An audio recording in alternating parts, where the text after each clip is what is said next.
মহাশিবরাত্রির দিন ভগবান শিবের কৃপা পড়বে ৮ নামের ব্যক্তির উপর। আপনি যদি এই ৮ নামের মধ্যে পড়ে যান তবে আপনার উপর ভগবান শিবের কৃপা পড়বে এবং আপনার যে মনের ইচ্ছা রয়েছে সেই মনের ইচ্ছা পূর্ণ হবে চটপট। নমস্কার, আমি জ্যোতিষী এডি শাস্ত্রী। মডার্ন সায়েন্টিফিক অ্যাস্ট্রোলজিতে আপনাদের স্বাগত জানাই। মহাশিবরাত্রির দিন কুম্ভ রাশিতে তৈরি হচ্ছে 4 গ্রহের সমাবেশ। রবি, বুধ, শুক্র এবং রাহু, এই 4টি গ্রহ থাকছে কুম্ভ রাশিতে।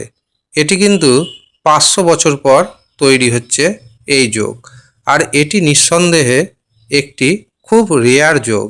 রবি বুধ একদিকে যেমন তৈরি করছে বুধাদিত্য রাজযোগ, আবার বুধ শুক্র তৈরি করছে লক্ষ্মীনারায়ণ রাজযোগ। এর পাশাপাশি এই দিন থাকছে মহাশিবরাত্রি। কাজেই শিবের কৃপা, মাতা লক্ষ্মী দেবীর কৃপা, ভগবান বিষ্ণুর কৃপা, এমনকি সূর্যদেবের কৃপা একত্রে পাবেন 8 নামের ব্যক্তি। এই দিন অবশ্যই সকালে ঘুম থেকে উঠে গঙ্গা স্নান করে নেবেন। তারপরে ভগবান শিব এবং মাতা পার্বতী দেবীর উপাসনা করার সংকল্প গ্রহণ করবেন। এই দিন আপনি নিরামিষ আহার গ্রহণ করবেন এবং মুখে কোনো কুকথা ব্যবহার করবেন না। কারোর সাথে কোনো রকম অশান্তিতে জড়াবেন না। যদি সম্ভব হয় গরিব দুস্থ ব্যক্তিকে আপনি আপনার সাধ্যমতো কিছু খাদ্য খাবারের ব্যবস্থা করবেন। এমনকি যারা 11 বছরের নিচে শিশু রয়েছে তাদের মিষ্টান্ন কিছু আহার করাবেন। এই দিন আপনি যদি গরুকে বা ষাঁড়কে নিজের হাতের তৈরি রুটি খাওয়াতে পারেন তবে তা অত্যন্ত শুভ ফলকারী বলে বিবেচিত হবে।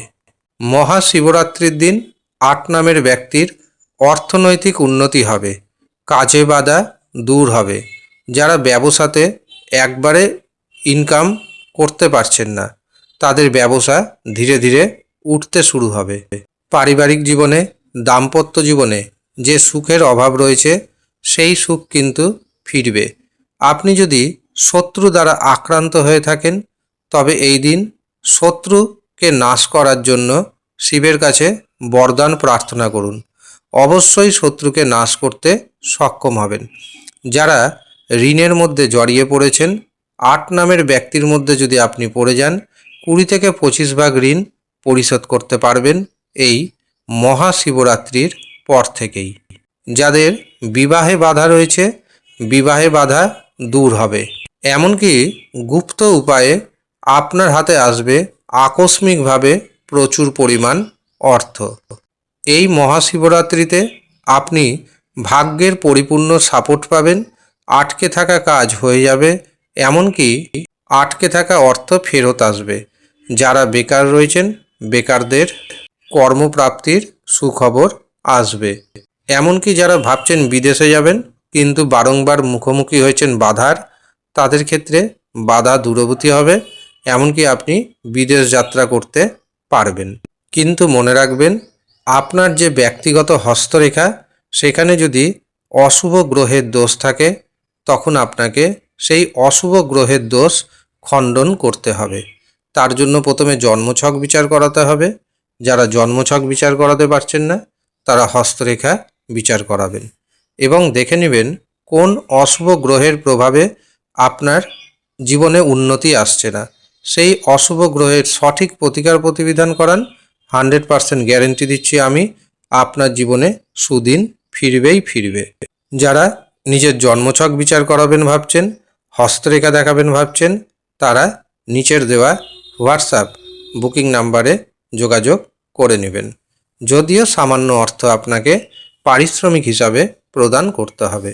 যারা ইচ্ছুক শুধুমাত্র তারাই যোগাযোগ করবেন। এবার আমি আপনাদের সেই 8 নামের ব্যক্তির কথা জানাবো।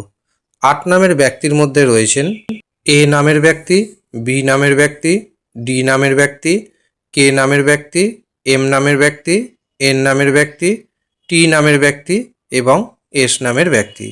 অর্থাৎ আপনার নামের শুরু যদি এই অক্ষর দিয়ে হয় তবে ভগবান শিবের কৃপা পড়তে চলেছে আপনার উপর ভগবান শিবের কৃপায় আপনার দীর্ঘদিনের মনের ইচ্ছা পূর্ণ হতে চলেছে। আপনার নামের প্রথম অক্ষর কী দিয়ে শুরু তা আমাদের কমেন্ট বক্সে অবশ্যই কমেন্ট করে জানাবেন এবং আপনারা কী ধরনের ভিডিও পেতে চাইছেন সেটিও কমেন্ট বক্সে কমেন্ট করবেন। ধন্যবাদ।